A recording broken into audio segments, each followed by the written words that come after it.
If you're new to pentatonic scales, go over my previous videos on pentatonics. There's basic pentatonics and one called More on Pentatonics, and they'll set you up nicely for this one.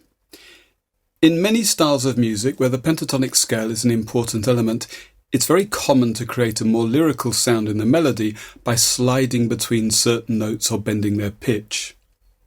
Some notes are more suited to bending than others, and in this video we're going to focus on the third of the major scale. In G, that note is B. It's known as the major third, and it's what makes the scale major. It tends to sound very bright.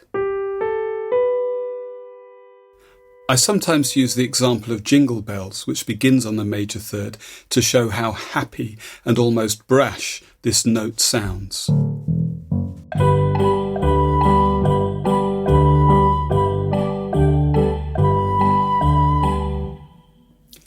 Let's reimagine this tune as a jazz ballad. Here it is, and I'll try to play the melody as straight as possible.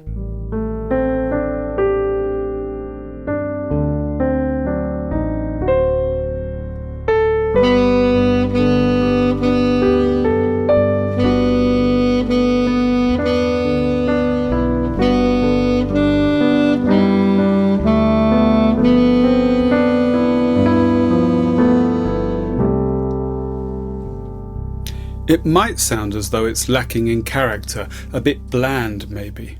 Now, to create a more expressive version, I'm going to play around with the pitch of that major third. If I flatten it slightly, bringing it closer to the minor third before bringing it up to the correct pitch, it'll have a more lyrical quality. So instead of plain B, I might have something more like this. Okay. Here's the new version of Jingle Bells.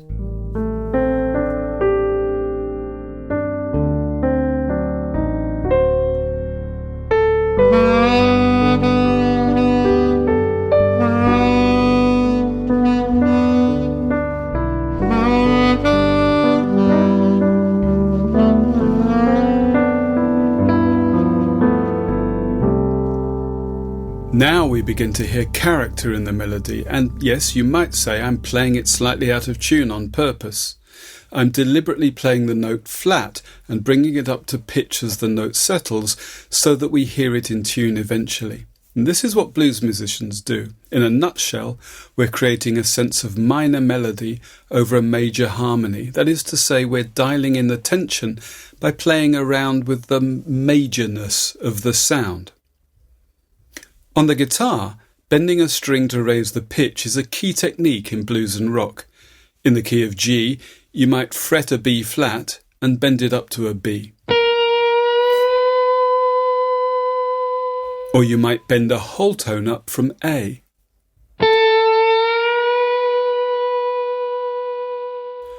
Or else you might do something called pre-bending, that is to say, bending a note to a higher pitch before the string is played. Then, once the note sounds, that bend is released. Of course, you can also slide along a string between notes to create a fluid feel.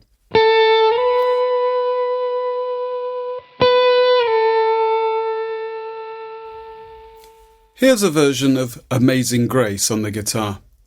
Whenever I reach the third of the scale, I'll be aiming to flex the pitch, creating that lyrical quality to the melody.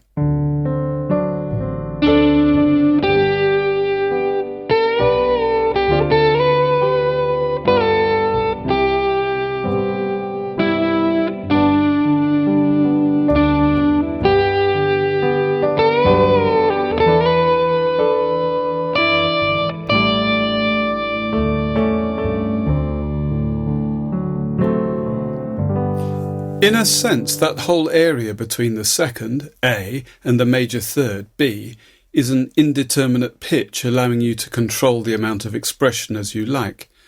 We can notate this easily enough as a scale. We just need to add the flattened third, that's B flat in this key, to our G pentatonic. Think of this new note as an accessory to the major third.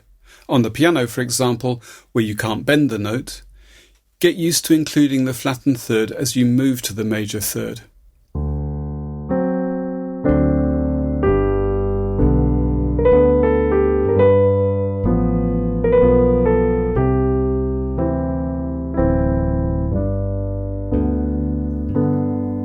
Of course, on instruments that allow you to shape the pitch, you're not necessarily hitting an exact minor third, but maybe just tweaking the pitch of the major third a little.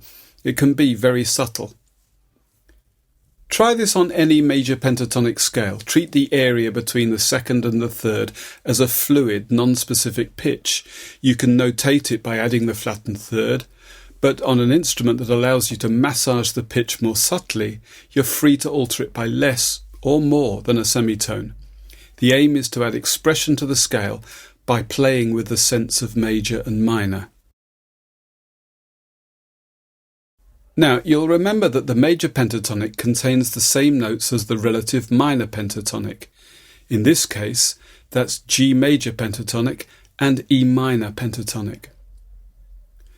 So what happens if we transfer that B flat across to the relative minor? Well, in E minor, that note occupies a different position. It's the flattened fifth. This is where things really start to get interesting, because the flattened fifth is a tritone away from the tonic note E.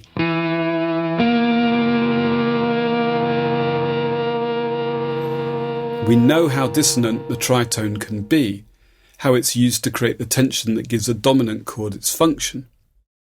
Well, now we can use this note, B flat, to produce the expression we want in a minor scale, and we can let that tension dissipate as we move the note up to the perfect fifth, B.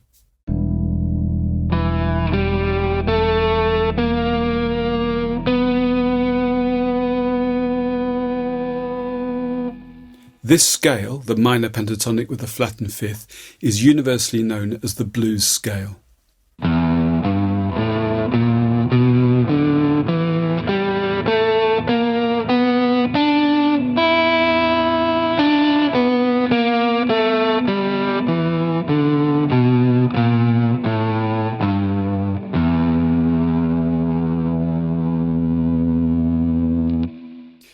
Use it in minor keys to create an expressive solo.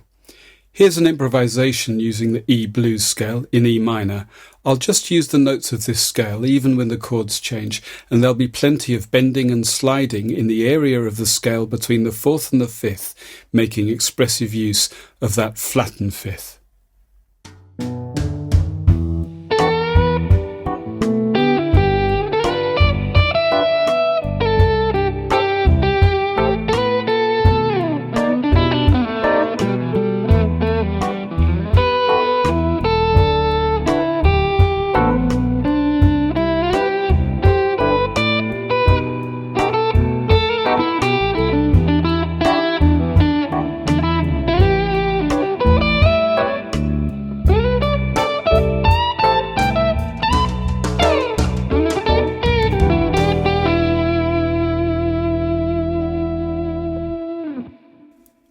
There is another way to use this blues scale, though. Since the melodic approach in the blues is really about creating minor melody over major harmony, let's use the E blues scale over chords in E major.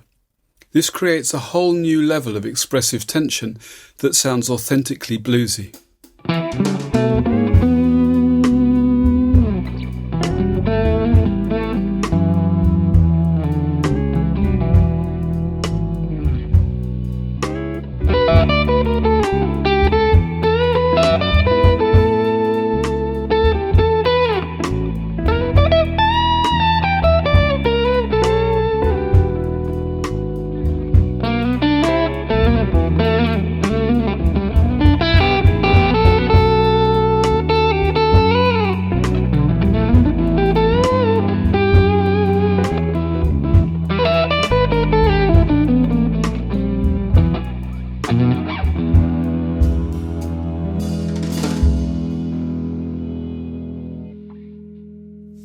So, that's the pentatonic scale with a flattened third, which we added to create a more lyrical, or you might say more bluesy sound.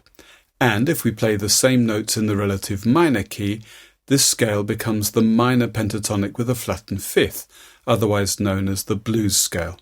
In our example, G major pentatonic with a flattened third becomes E minor pentatonic with a flattened fifth. This blues scale can be used to play over E minor, but it can also be used in the tonic major key, in this case E major too.